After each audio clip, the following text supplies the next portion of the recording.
Most people assume that motivation is a kind of prerequisite before they can take meaningful action. We often tell ourselves, "I'll start once I feel motivated," or "I need to get inspired first." But this is a common misconception about how the brain and nervous system actually function.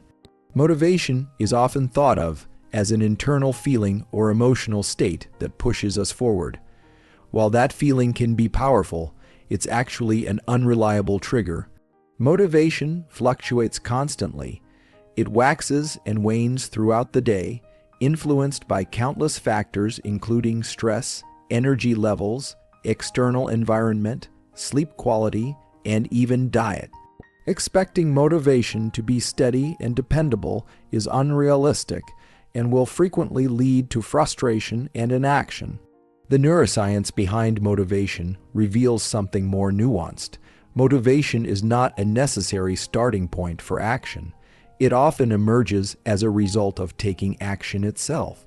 In other words, you don't have to feel motivated to begin. Rather, motivation can be cultivated through the very process of doing.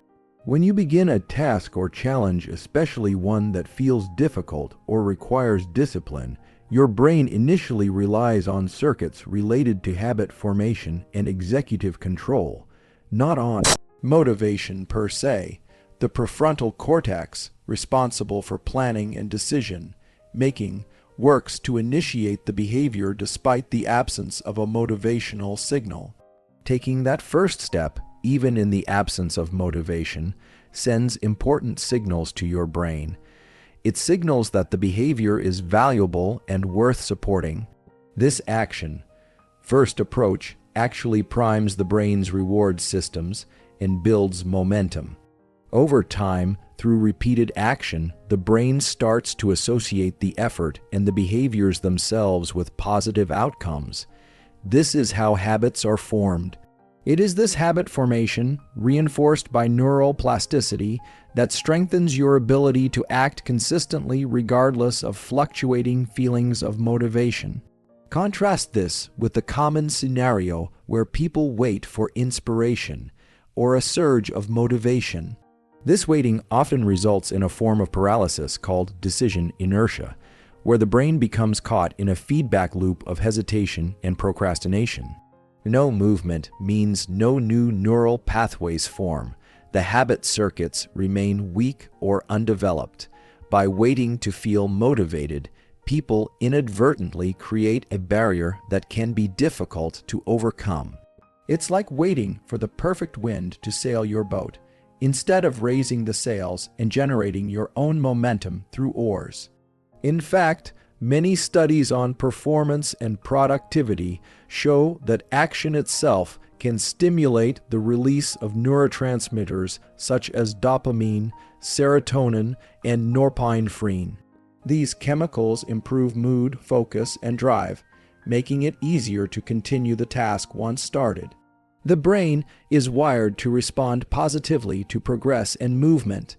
Even small actions, like writing a single sentence, doing one push-up, or stepping outside for a brief walk, can trigger a neurochemical cascade that improves motivation afterward. This principle is why starting is often the hardest part, but also the most important. The brain doesn't wait for motivation to begin the process of goal pursuit. It creates motivation because of the process of pursuit. Understanding this flips the conventional wisdom on its head. Instead of chasing feelings of motivation, you initiate behavior regardless of how you feel and let the brain's natural reward systems catch up. It's also important to recognize that motivation as an emotional state can be transient and is influenced by external factors beyond your control. This is why relying solely on motivation leads to inconsistency. Developing discipline and willpower depends less on emotional motivation and more on cultivating the habit of action. The brain's neuroplasticity supports this by adapting and reinforcing pathways tied to consistent behaviors. This means that through repetition, behaviors become more automatic and less dependent on motivational states. This is why high performers and elite athletes often emphasize routines and rituals. They are creating reliable systems to initiate action independently of fluctuating motivation. They trust the process over feelings. In practical terms, this means that the best way to build sustained motivation is to build the capacity to act without it. Every time you act without feeling motivated, you're strengthening the neural circuits that enable you to do so again in the future. The neurobiological basis for this phenomenon lies in the interaction between the prefrontal cortex, the basal ganglia, which supports habit formation, and the dopaminergic system. Early action activates these systems, which then coordinate to create a positive feedback loop between behavior and motivation. In summary, the idea that you must feel motivated before doing something is not supported by the brain's mechanisms for learning and action. Rather, the initiation of action itself is what eventually generates motivation. Dopamine is often misunderstood as simply the brain's pleasure chemical. Popular culture frequently reduces it to the idea that dopamine is released when we experience something enjoyable, like eating a favorite food or winning a prize. However, neuroscience reveals a much more complex and fascinating role for dopamine in motivation, behavior, and learning. Dopamine's primary function is actually related to anticipation and pursuit, rather than the passive reception of pleasure. It's a neurotransmitter that signals the brain about the importance of a stimulus and drives you to seek it out. This makes dopamine a critical player in goal-directed behavior and motivation. One key insight is that dopamine release is not solely about achieving rewards. It's deeply connected to effort and engagement in the task itself. When you engage in an activity that requires exertion, focus, and persistence, your brain releases dopamine in anticipation of the potential reward or success. This anticipatory release is a signal that encourages continued effort and persistence. Understanding this shift from dopamine as a simple feel-good chemical to dopamine as a motivational driver tied to effort is transformative for how we approach productivity and discipline. Most people think they need to feel a burst of motivation or pleasure to start working on a task. But dopamine's role suggests a different approach. Dopamine is released during the process of effortful engagement, not just upon completion. The challenge is to train your brain to associate dopamine release with the process rather than the outcome. This concept is sometimes called an effort-based reward system. Instead of waiting for motivation or external rewards, you condition your brain to find satisfaction and dopamine stimulation during the hard work itself. This is why starting, even when you don't feel like it, is so critical. Taking that first step, pushing through the initial discomfort or resistance, triggers dopamine release that motivates you to continue. From a neurochemical perspective, the mesolimbic dopamine pathway, which runs from the ventral tegmental area VTA to the nucleus accumbens, plays a central role here. This pathway encodes the value of effortful behavior and encourages repetition of actions that the brain predicts will be rewarding. If the brain only releases dopamine after completing a goal, motivation would be sparse and unreliable. But by linking dopamine release to the effort itself, the brain creates a more sustainable internal drive. This also explains why people who rely exclusively on external rewards, like praise, money, or instant gratification, often struggle to maintain motivation. External rewards can cause dopamine spikes, but these are temporary and can lead to dependency on the reward for motivation. By contrast, an effort-based system encourages intrinsic motivation.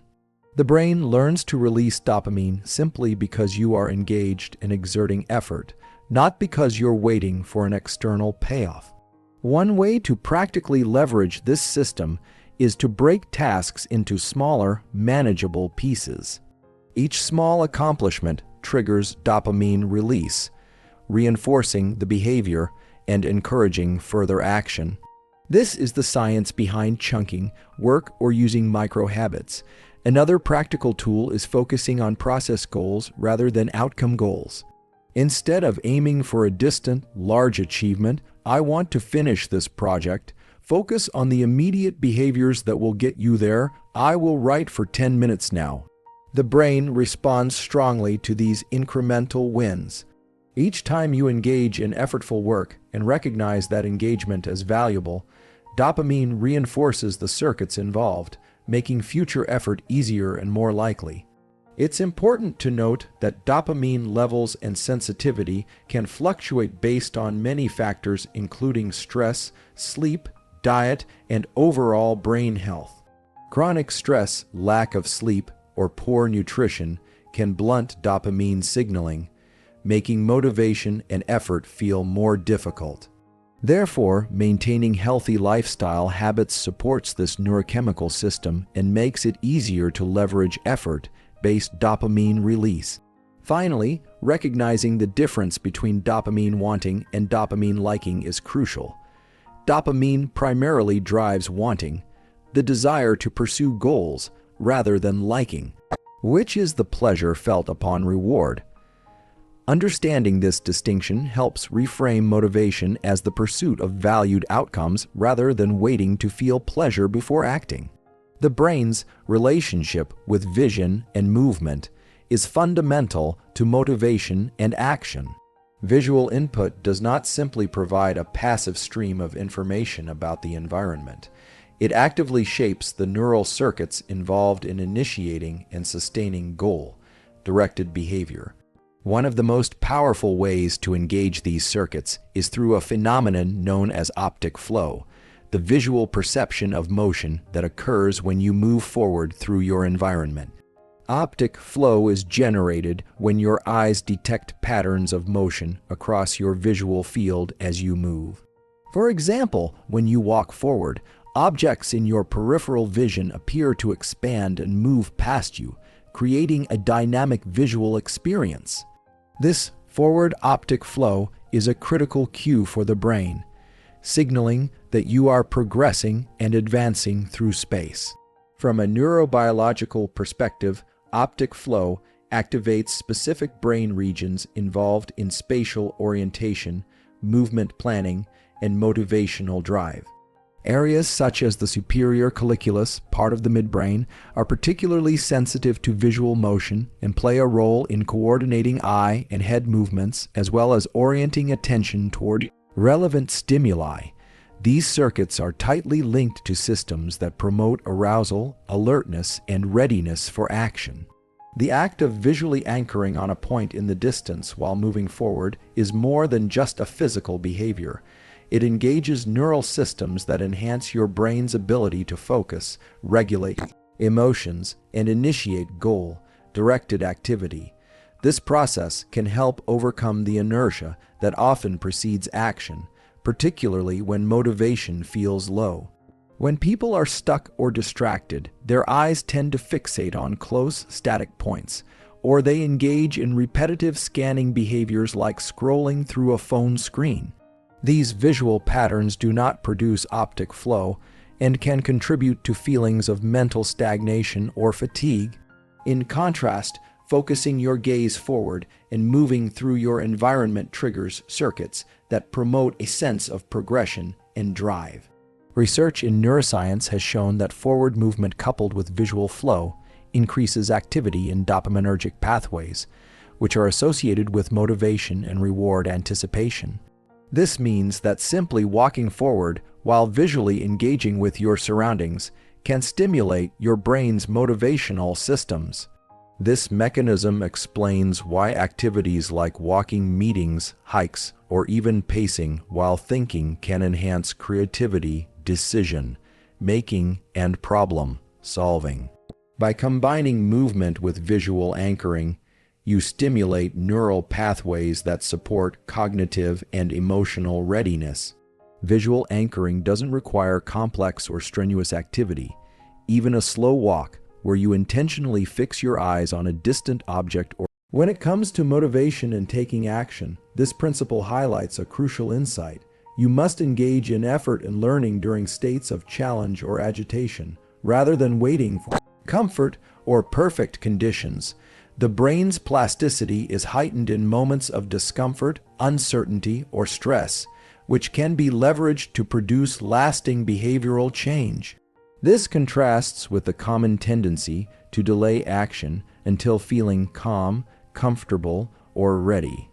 The truth is, neural rewiring and growth happen most efficiently when the brain is challenged and actively processing emotionally or physiologically significant experiences. At the core of this process is the role of neuromodulators such as norepinephrine, dopamine, and cortisol, which fluctuate depending on your state. These chemicals regulate attention, arousal, and memory consolidation, all of which influence neuroplasticity. Moderate levels of arousal and stress can prime the brain for optimal learning, while too little arousal leads to disengagement, and too much can overwhelm the system. For example, when you push yourself to act during moments of resistance or low motivation, when the task feels hard or unpleasant, you engage your brain's state-dependent plasticity mechanisms. This means your nervous system is more receptive to creating and reinforcing the neural pathways associated with discipline, resilience, and goal-directed behavior. One way to think about this is that the brain tags experiences as important or relevant based on your internal state. Activities performed in a calm or neutral state may not register as deeply or form strong memories, whereas actions taken during heightened arousal or challenge are marked as significant and prioritized for retention. This has profound implications for habit formation. Simply repeating a behavior isn't always sufficient to produce lasting change. The quality and intensity of the internal state during those repetitions determine how effectively new habits are wired into the brain.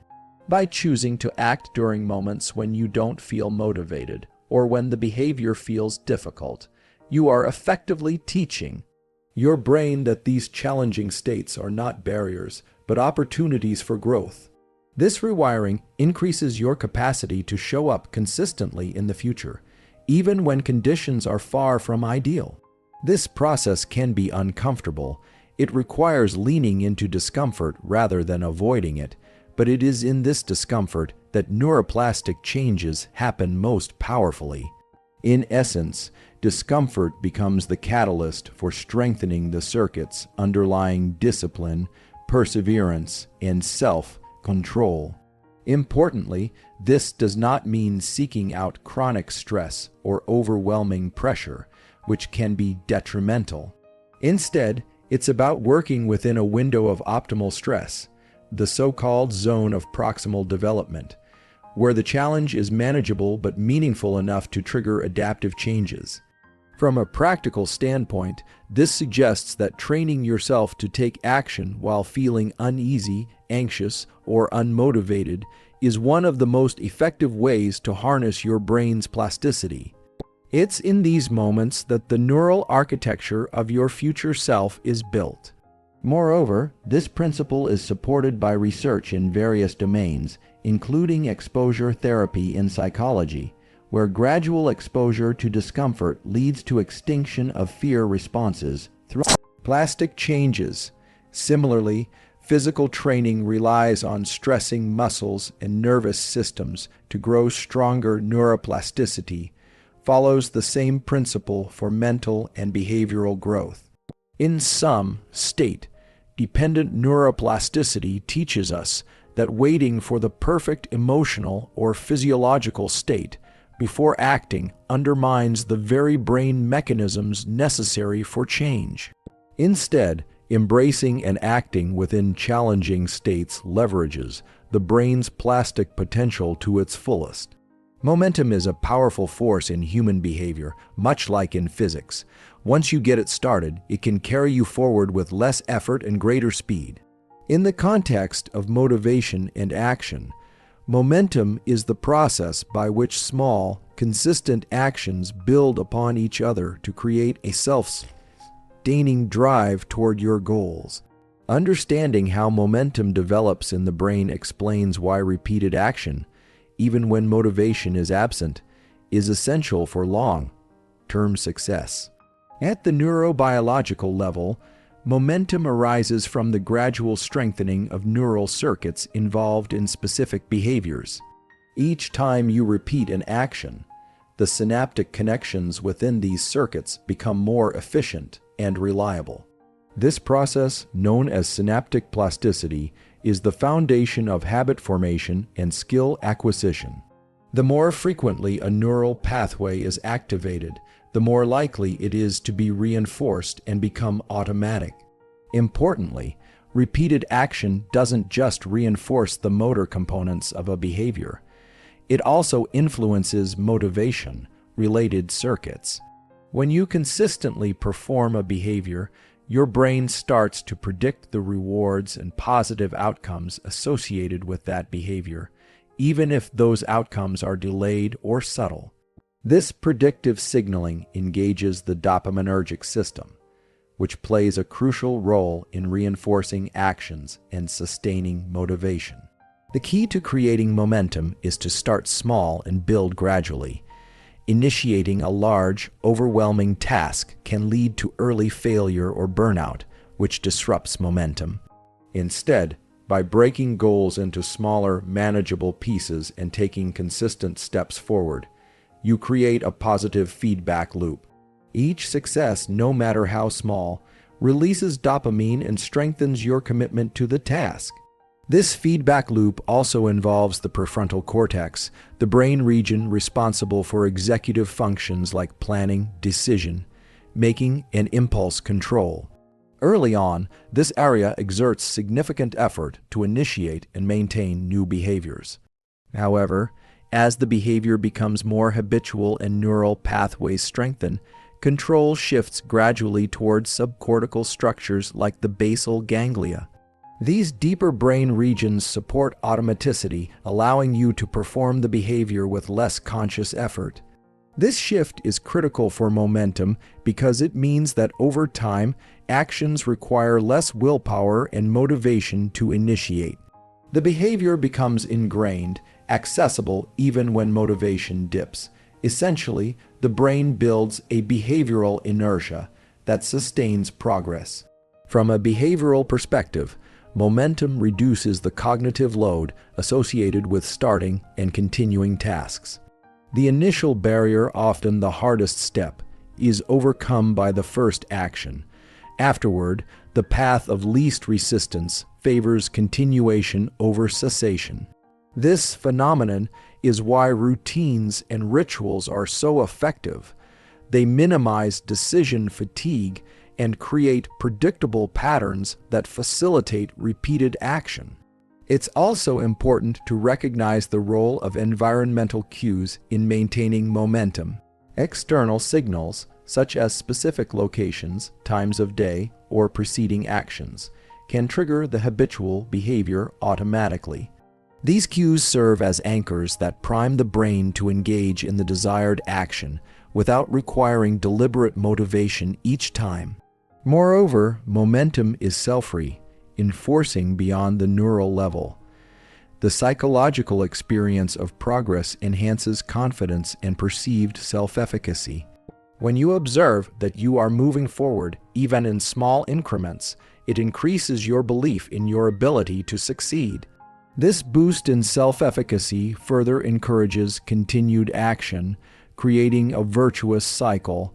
However, momentum is fragile, especially in the early stages. Interruptions, failures, or prolonged inactivity can weaken the neural pathways and reduce motivation. This is why consistency matters more than intensity. Even minimal daily engagement sustains the neural and psychological momentum necessary for long-term adherence. Practically, Creating momentum involves designing your environment and schedule to support repeated action. Strategies include setting reminders, removing distractions, and celebrating small wins. Tracking progress visually through checklists, journals, or apps can also provide tangible evidence of momentum, reinforcing the neurochemical reward systems. Importantly, the quality of action matters as well. Mindful, focused engagement produces stronger neuroplastic changes than distracted or half-hearted efforts. Attention acts as a gatekeeper, directing resources toward the relevant neural circuits and enhancing learning. In summary, momentum emerges from the cumulative effects of repeated, focused action. It is the brain's way of transitioning from effortful initiation to automatic continuation. By understanding and leveraging the neuroscience behind momentum, you can structure your behaviors to harness this natural force and sustain motivation through consistent progress. Stress is often viewed negatively as something to be avoided or minimized. However, stress is not inherently detrimental. In fact, when applied appropriately, stress serves as a powerful catalyst for action, learning, and growth. Understanding how to harness controlled stress effectively can transform your approach to motivation and productivity. The relationship between stress and performance follows a well-established principle called the Yerkes-Dodson law. This law illustrates an inverted U-shaped curve where moderate levels of stress enhance cognitive performance, focus, and motivation, while too little or too much stress impairs functioning. The challenge lies in identifying and applying the optimal amount of stress to trigger productive action without overwhelming the system. From a neurobiological perspective, controlled stress activates the hypothalamic, pituitary, adrenal HPA axis, leading to the release of cortisol and other stress hormones. These hormones prepare the body and brain for a state of heightened alertness and readiness, improving attention, memory encoding, and physical preparedness. In moderate amounts, this stress response enhances your capacity to tackle challenges and take decisive action. Moreover, controlled stress interacts with the brain's dopaminergic system. Dopamine release under stress signals the importance of the current task and increases motivation to resolve the challenge. This biochemical interplay explains why moderate stress can make you more focused, driven, and capable of pushing past inertia. However, the key is control. Chronic or excessive stress leads to detrimental effects, including impaired cognitive function, burnout, and mental health issues. Therefore, the goal is to cultivate a stress response that is intense enough to promote growth but transient and manageable. One effective strategy is stress inoculation, which involves exposing yourself to manageable challenges regularly, thereby increasing your resilience. Much like how vaccines expose the immune system to a weakened pathogen to build defense, controlled stress trains the nervous system to respond adaptively to future demands. For example, setting time limits or deadlines creates a mild form of stress that can enhance focus and action. Likewise, choosing tasks that stretch your abilities without overwhelming you encourages neuroplasticity and skill acquisition. Physical exercise, cold exposure, or controlled breathing techniques also stimulate stress pathways in a beneficial manner, improving overall stress tolerance. Behaviorally, embracing controlled stress means learning to recognize discomfort not as a signal to retreat, but as a cue for engagement. The nervous system's arousal during these moments primes you for learning and change. By acting within this window, you optimize state-dependent neuroplasticity and reinforce the neural pathways associated with discipline and persistence. In practical terms, controlled stress can be harnessed by intentionally placing yourself in challenging situations that require effort and adaptation. This might include public speaking, physical training, or tackling difficult projects. The key is to balance challenge with adequate recovery and support to avoid tipping into harmful stress levels. Mindfulness and self-awareness also play vital roles. By monitoring your physiological and psychological responses, you can modulate your exposure to stressors to stay within the optimal zone. Techniques such as diaphragmatic breathing, meditation, and progressive muscle relaxation help regulate stress responses and maintain balance. Importantly, the perception of control over the stressor significantly influences its impact.